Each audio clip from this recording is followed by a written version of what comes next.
Nous vous invitons à vous abonner si ce n'est pas encore fait, à activer la cloche pour être au courant de nos prochaines vidéos, à nous suivre sur nos réseaux Facebook et Instagram adventiste.mq.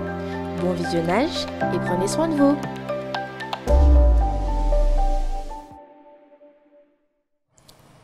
Chers amis, internautes et auditeurs, j'aimerais vous saluer personnellement en notre Seigneur Jésus-Christ. Aujourd'hui, j'aimerais pousser chacun à une réflexion, pas n'importe laquelle, mais une réflexion basée sur la parole de Dieu avec l'aide du Saint-Esprit. Demandons au Seigneur tout au long de cette méditation de nous éclairer et que sa parole nous imprègne afin que nous puissions changer non seulement de vie, mais également de pensée et que nous puissions réagir selon ce que nous aurons entendu de la part de notre Seigneur. Je vous invite à prier. Père éternel, nous voici tels que nous sommes devant toi aujourd'hui. Jusqu'ici, tu as guidé nos pas. Jusqu'ici, tu nous as conduits, Seigneur, et nous voulons te remercier. Te remercier, Seigneur, car une fois de plus, nous allons ouvrir ta parole. Et certainement, nous savons que tu nous parleras. Tu nous parleras par l'intermédiaire de ta parole, Seigneur. Et nous voulons aujourd'hui être tout oui et nous laisser guider par toi, au nom de ton Fils Jésus-Christ, et pour ta gloire. Amen. Prenons nos Bibles, pour ceux qui peuvent, dans Nombre chapitre 22. Nombre chapitre 22 qui se trouve dans l'Ancien Testament. Et nous lirons à partir du verset 1. Les enfants d'Israël partirent et ils campèrent dans les plaines de Moab, au-delà du Jourdain vis-à-vis de Jéricho. Balak, fils de Stippor, vit tout ce qu'Israël avait fait aux Amoréens. Et Moab fut très effrayé en face d'un peuple aussi nombreux. Il fut saisi de terreur en face des enfants d'Israël. Le verset 4, Moab dit aux anciens de Madian, « Cette multitude va dévorer tout ce qui nous entoure, comme le bœuf broute la verdure des champs. » Balak, fils de Stippor, était alors roi de Moab. Chers amis, voici un peuple. Pas n'importe lequel, le peuple de Dieu, le peuple d'Israël. La réputation de ce peuple la précédait. Tous ceux qui entendirent parler du peuple de Dieu tremblaient, car Israël ne marchait pas seul. L'Éternel accompagnait son peuple. Les armées ennemies avaient peur d'attaquer le peuple hébreu. La puissance de l'Éternel était avec eux. Le texte biblique nous dit dans Nombre 22, le verset 3, « Moab fut très effrayé en face d'un peuple aussi nombreux. Il fut saisi de terreur en face des enfants d'Israël. » Comment Moab ferait-il pour attaquer un peuple qui semblait pour lui détenir des pouvoirs surnaturels? L'appel aux armes était donc impossible. Il n'était pas question d'aller en guerre avec ce peuple. Là, il va réfléchir. Il va réfléchir et il va utiliser un autre moyen pour détruire ce peuple puissant. Au verset 4, le Moab dit aux anciens de Madian, « Cette multitude va dévorer tout ce qui nous entoure, comme le bœuf broute la verdure des champs. » Le peuple de Moab était apparenté aux Madianites par le double lien de la race et de la religion. Et pour s'assurer de la coopération de cette nation sœur contre Israël, Balak, roi de Moab, va chercher à éveiller ses craintes en lui en voyant ce message que nous venons de lire. Message rempli de mépris. Message bien sûr insultant. Pour détruire le peuple de Dieu, le roi va faire appeler Balaam, auquel on attribuait des dons surnaturels et qui avait également une grande réputation. Qui était Balaam? Balaam avait été un homme de Dieu, un homme de bien, un prophète de l'Éternel. Cet homme était devenu un homme cupide, un homme avare, idolâtre, un homme qui aimait le salaire de l'iniquité. Et c'est cet homme que le roi fit appeler pour résoudre le problème des Moabites. Et au verset 6, nous lisons ce qui suit. « Viens, je te prie, maudis-moi ce peuple car il est plus puissant que moi. Peut-être ainsi pourrais-je le battre et le chasserai-je du pays, car je sais que celui que tu bénis est béni et celui que tu maudis est maudit. » Et au verset 7, les anciens de Moab et les anciens de Madian partirent ayant avec eux des présents pour Balaam. Chers amis, il est important de suivre attentivement ce qui se passe avec Balaam. Nous avons un peuple ici béni par l'Éternel lui-même, et dont tous les voisins ont peur de lui, car pour eux, ce peuple avait un pouvoir surnaturel. Et pour combattre ce surnaturel, ils vont chercher quelqu'un qui, d'après eux, serait sur la même longueur d'onde que le peuple de Dieu. Ils cherchèrent un homme qui fut jadis prophète de l'Éternel, car ils avaient entendu parler de cet homme, Balaam. Ce qu'il bénit est béni et ce qu'il maudit est maudit. Oh, quel stratagème! Mes chers amis, Moab, Balak ont autre chose. Ils avaient autre chose à l'esprit. Tout simplement, ils voulaient détruire le peuple de Dieu. Mais ils ont oublié une chose. Ils ont oublié une chose, certes, qu'ils avaient affaire avec Dieu et non pas avec le peuple de Dieu.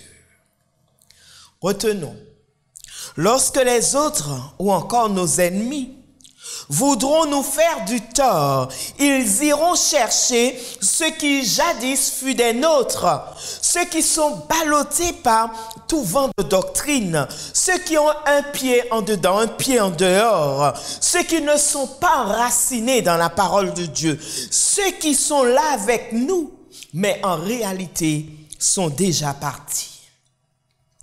Balaam faisait partie de cette catégorie d'individus. Flatté par les paroles de Balak et de Moab, il va jouer avec l'ennemi. Au verset 8, lisons, « Passez ici la nuit et je vous donnerai une réponse d'après ce que l'Éternel me dira. » Balaam connaissait déjà la réponse de Dieu, mais il joue avec le feu. Passez ici la nuit et je vous donnerai une réponse d'après ce que l'Éternel dira. Ici, nous avons affaire à un homme cupide qui aime les richesses, qui aime les honneurs, qui aime la flatterie. Il est déjà inoptisé face à tout cet argent, toutes ces récompenses qu'on lui avait fait parvenir. Il n'entendait plus la voix de l'Éternel, mais tout ce qu'il voyait, c'était les présents. Mes amis, l'Éternel, Dieu Tout-Puissant, veille sur son peuple. L'Éternel fit comprendre à Balaam qu'il devait renoncer à cette mission. N'y va pas. Tu n'iras pas avec ces hommes-là. Par 2 fois, l'Éternel va s'adresser 2 fois. Il va s'adresser à Abraham, du moins à Balaam. Et finalement, l'Éternel le permettra d'y aller. puisque c'était le souhait de Balaam, puisque tu veux y aller, vas-y. Mais n'oublie pas, tu feras et tu diras ce que moi je veux que tu fasses et que je veux que tu dises. Mes amis, retenons ceci. Lorsque nous insistons pour aller dans telle direction qui n'est pas la volonté de Dieu, il nous le permet. Et oui, il nous le permet, puisque nous voulons faire qu'à notre tête, nous voulons faire notre propre volonté. Mais sachons que tôt ou tard, nous porterons les conséquences de notre choix. Balaam était pressé d'arriver auprès de Moab et de Balak, car tout ce qu'il voulait, c'était encore plus d'argent, plus de richesse. Et au verset 21, nous lisons, Balaam se leva le matin, sella son ânesse et partit avec les chefs de Moab. Au verset 22, nous poursuivons, la colère de Dieu s'enflamma parce qu'il était parti et l'ange de l'Éternel se plaça sur le chemin pour lui résister. Chers amis, c'est grave. L'Éternel dit à Balaam, puisque c'est là que tu veux y aller, vas-y. Mais, et lorsqu'il partit, la colère de l'Éternel s'enflamma contre cet homme. Et l'ange de l'Éternel va se placer sur le chemin pour pouvoir justement résister à Balaam. L'ânesse, apercevant l'ange de l'Éternel invisible, quitte la route et s'engage dans un champ. Énervé contre l'animal, Balaam va frapper son ânesse. 3 fois. Balaam va frapper cet animal. Il était aveuglé. L'iniquité régnait déjà dans son cœur. Il ne remarqua pas que son âne parlait. Furieux, il va jusqu'à converser avec l'animal. Car pour lui, le temps, c'est de l'argent. Il était déjà en retard pour ce qu'il devait accomplir. Et il fallait qu'il fasse vite. Et cet animal-là, qui ne veut pas obéir, c'est alors que ses yeux s'ouvrirent et aperçut l'ange de Dieu. Une épée à la main, s'apprêtant à le mettre à mort. Balaam devait la vie au pauvre animal qu'il avait si durement traité. Et oui. Il devait la vie au pauvre animal qu'il avait si durement traité. Frères et sœurs et amis, l'expérience du peuple d'Israël face à Moab et à Balak doit nous pousser à la réflexion. À cause de la bonne renommée des Hébreux, de sa réussite, de sa force, les autres avaient peur et jalousaient le peuple de Dieu. Mes amis, durant notre parcours terrestre, il arrivera que nous puissions être dans la même situation. Les autres, ils voient les bénédictions du Seigneur. Ils reconnaissent la main de Dieu sur nous et rentrent dans une colère vraiment incontrôlable. Et c'est à ce moment qu'ils veulent vous faire du tort. Mes amis, allons-nous perdre foi? Non. Au nom de Jésus, notre Seigneur Tout-Puissant, l'ennemi ne peut pas avoir gain de cause. Et je dis Amen. Non, mes amis, car nous servons un Dieu tout-puissant, un Dieu d'amour, un Dieu de miséricorde, un Dieu patient, un Dieu de paix. Et notre confiance doit être entièrement en lui. Quels que soient les moyens qu'ils vont utiliser ou qu'ils utiliseront, ce sera tout simplement peine perdue. Car lorsque le Seigneur bénit, c'est pour toujours. Non pour un temps, mais pour l'éternité.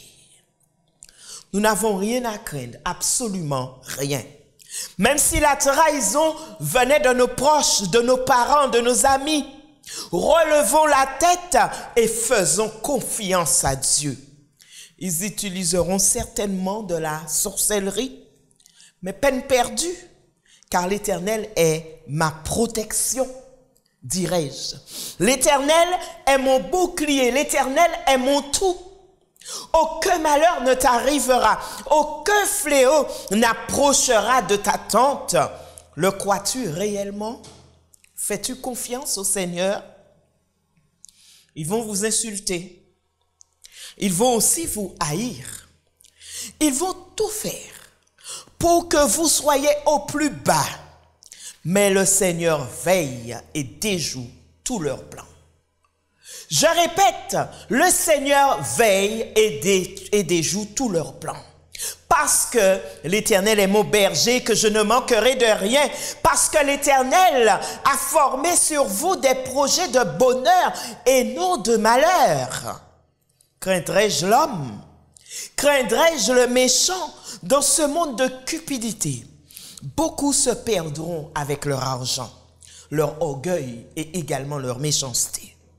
Ils n'hésiteront pas à trahir les siens pour de l'argent.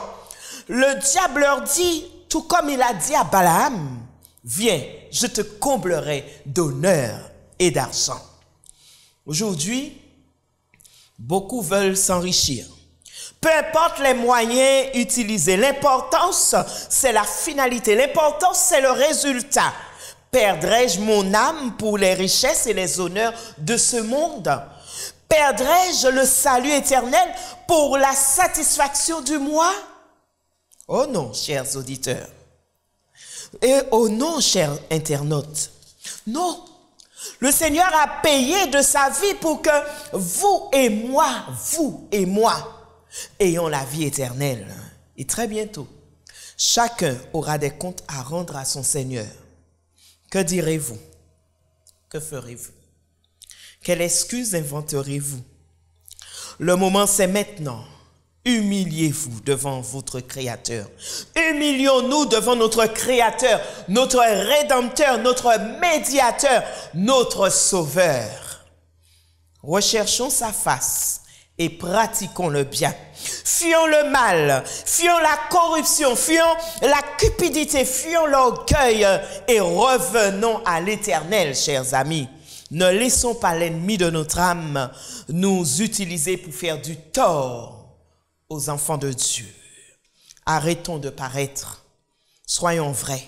Soyons sincères. Aujourd'hui, beaucoup utilisent la pandémie pour faire ce bon lui semble, ce bon leur semble. Beaucoup renient les enseignements de l'Église. Beaucoup critiquent. Beaucoup se laissent aller au découragement. Beaucoup font marche arrière. Moins fini et puis bagaille tala. On entend de ceux qui le disent, qui s'expriment. Moins fini et puis bagaille tala. Mais quelle bagaille? On pourrait se demander, mais de quoi il s'agit? Quelle bagaille? On se pose des questions. Je ne savais pas que moi j'étais dans un bagaille. Mes amis, arrêtons. Arrêtons ce cinéma, arrêtons ce cirque. La vie éternelle n'est pas un jeu. Tout comme Balaam, nous jouons avec notre vie éternelle. Nous voulons faire notre propre volonté. Notre propre volonté, chers amis, qui nous conduit à l'échec. Et lorsque nous sommes dans l'échec, nous murmurons. Nous murmurons, nous accusons Dieu. Mais nous ne comprenons pas que si nous sommes arrivés à cette situation, dans cette situation, c'est par rapport à nous-mêmes. Laissons le Saint-Esprit prendre possession de notre être. Laissons-le agir en nous et nous verrons, chers amis, les transformations opérées en chacun de nous. Prions les uns avec les autres. Prions les uns pour les autres et restons unis jusqu'à ce que notre Seigneur Jésus-Christ apparaisse. Ne soyons pas des pierres d'achoppement pour les autres, mais le contraire, c'est-à-dire nous devons être la lumière, nous devons être parfums de bonne odeur, de ceux qui, au contraire, attirent les autres à Christ. Soyons des modèles, soyons un exemple, chers amis. Lorsque nous nous voyons, lorsque nous nous rencontrons, bénissons-nous réciproquement. Et laissons la grâce de Dieu faire son œuvre en nous. Mais bien-aimés, que la paix, que la grâce et que la bénédiction de notre Seigneur nous accompagnent tous. Je vous souhaite un bon courage, bonne persévérance dans la course chrétienne et que nous puissions laisser le Saint-Esprit nous guider et opérer en chacun de nous. Je vous invite, là où vous êtes, à vous incliner, à vous agenouiller comme vous voulez et nous allons prier. Notre Père qui est dans les cieux, à toi la gloire, la majesté, au siècle des siècles. Bon Père céleste, tu nous aimes tellement que chaque jour tu ne cesses de nous interpeller.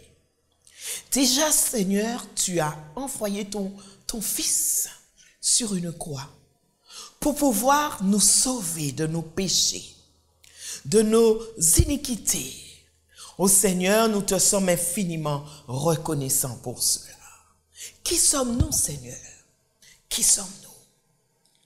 Pour tant d'amour, tant de miséricorde, tant de patience, Seigneur, qui sommes-nous? Oh, quelquefois, sommes des rebelles. Nous voulons marcher non pas selon toi, mais selon notre propre volonté. Nous voulons mettre de côté tes enseignements et nous voulons agir selon nous-mêmes, Seigneur. Nous voulons mettre de côté ta vérité et marcher selon notre vérité. Et lorsque, Seigneur, nous échouons, nous crions. Nous crions, Seigneur, ô tendre Père, aie pitié de nous. Aie pitié de chacun de nous, Seigneur, car nous sommes faibles. Et c'est pourquoi nous avons besoin de toi actuellement.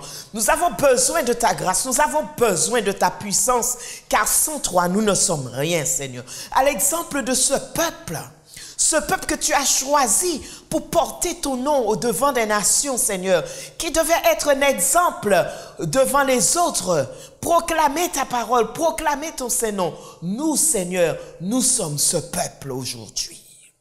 Chacun de nous, alors que tu nous as appelés, Seigneur, alors que nous avons fait alliance avec toi, nous voulons marcher dans la droiture de ta parole. Nous voulons être un exemple auprès de tous ceux qui nous entourent, Seigneur, afin que ceux qui nous voient puissent te voir en chacun de nous. Seigneur, dirige-nous dans cette vie. Une vie qui n'est pas facile, une vie qui n'est pas évidente, Seigneur. Nous sommes remplis de problèmes à l'heure actuelle, remplis de maladies, Seigneur, lorsque nous croyons que les choses iront bien, mais au contraire, nous nous impatientons, nous perdons foi, nous doutons, Seigneur. Oh Seigneur, aie pitié de nous. Aie pitié de nous aujourd'hui, Seigneur, car réellement, nous avons besoin de toi dans notre vie. Qui que nous soyons, aide-nous. Qui que nous soyons, Seigneur, viens à notre secours. Viens à notre secours, Seigneur, nous te demandons cela. Car aujourd'hui, l'ennemi, Seigneur, nous veut du tort. L'ennemi veut nous terrasser, tout comme ton peuple d'Israël. Ô Seigneur, toutes sortes de stratagèmes seront utilisés contre ton peuple, contre tes enfants. Mais aujourd'hui, Seigneur, nous voulons nous asseoir à tes pieds. Nous voulons être sous ta divine protection, afin, Seigneur, que nous puissions nous laisser guider par toi. Quel que soit ce que l'ennemi aura préparé pour nous, Seigneur, quelles que soient les tentations, quels que soient les pièges, quelles que soient les difficultés, quels que soient les problèmes, que toi-même, Seigneur, tu sois au devant de tout cela, afin, Seigneur, que nous soyons épargnés et que nous puissions continuer à avancer, Seigneur, vers le but fixé. Tendre Père, nous sommes, Seigneur, ton peuple. Et nous savons que nous avons un témoignage à porter. Nous avons une vérité à partager. Nous avons, Seigneur, quelque chose à dire aux autres qui sont autour de nous. Seigneur, aide-nous pour cela. Donne-nous du courage. Que ton Esprit Saint soit avec nous, en nous, imprégné en nous, Seigneur, et que nous puissions avancer selon ta parole. Aujourd'hui, Seigneur, nous devons faire face à toutes sortes de problèmes. Tu connais la situation de tout un chacun.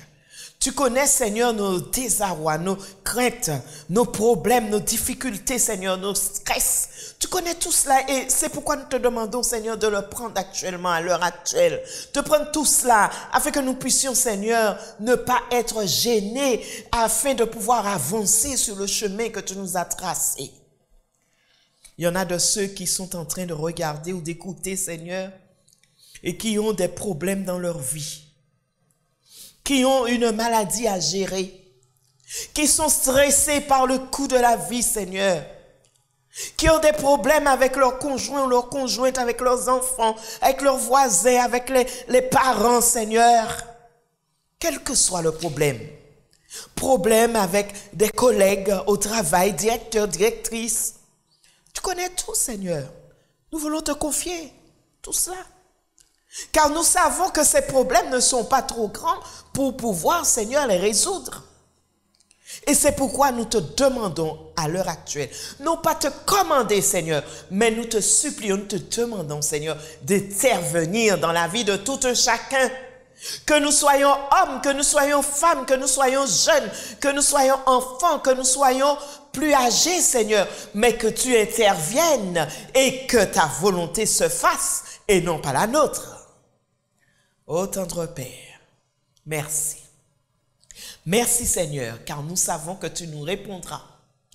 Tu nous répondras selon ta volonté. Et déjà, Seigneur, nous y croyons certainement, fermement.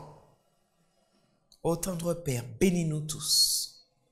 Passe ta main guérissante sur tous ceux qui sont malades, physiquement, spirituellement, émotionnellement, psychiquement aussi, Seigneur. Que tu les combles et que tu leur permettes d'avancer dans la vie de tous les jours. Que tu donnes du travail à ceux qui n'en ont pas, Seigneur. Car avec cette crise, Seigneur, il y en a de ceux qui ont perdu leur boulot, qui ont perdu leur paix de chaque jour. Mais Seigneur, nous te faisons confiance et nous te demandons, Seigneur, de leur donner du travail, de pouvoir pour eux, Seigneur. Car tu as dit toi-même, lorsque nous récitons le Notre Père, donne-nous notre pain de chaque jour, Seigneur. Nous ne sommes pas appelés à voler, nous ne sommes pas appelés à prendre ce qui ne nous appartient pas, Seigneur. Mais tu donnes. Et parce que tu donnes, Seigneur, nous sommes comblés, nous te disons merci. Ô tendre Père, nous voulons te faire confiance. Nous voulons, Seigneur, nous asseoir vraiment à tes pieds et écouter ta voix nous parler. Seigneur, nous savons que tu nous parles. Nous savons que tu parles à chacun de nous. Et c'est pourquoi nous te disons merci, Seigneur, de prendre soin de nous et de nous aimer comme tu nous aimes. Que ta paix, que ta grâce soit sur nous, Seigneur. Que ta joie aussi soit en nous. Et que tous ceux, Seigneur, qui ont écouté cette méditation en ce jour, puissent se réjouir en toi, sachant, Seigneur, qu'ils ne sont pas seuls, mais que tu es à leur côté, Seigneur. Quel que soit ce que l'ennemi aura dressé, aura programmé, Seigneur, pour eux, mais que tu es là, Seigneur, et que tu les soutiendras jusqu'au bout. Car tu es un Dieu tout-puissant, Seigneur. Un Dieu tout-puissant, un Dieu éternel, un Dieu de miséricorde, un Dieu rempli d'amour. Nous te disons merci, gloire à ton Saint-Nom, gloire à toi, Seigneur. Et que chacun de nous soyons bénis par toi. Au nom de ton Fils Jésus-Christ et pour ta gloire. Amen. Nous vous invitons à vous abonner si ce n'est pas encore fait, à activer la cloche pour être au courant de nos prochaines vidéos, à nous suivre sur nos réseaux Facebook et Instagram adventiste.mq. Bon visionnage et prenez soin de vous.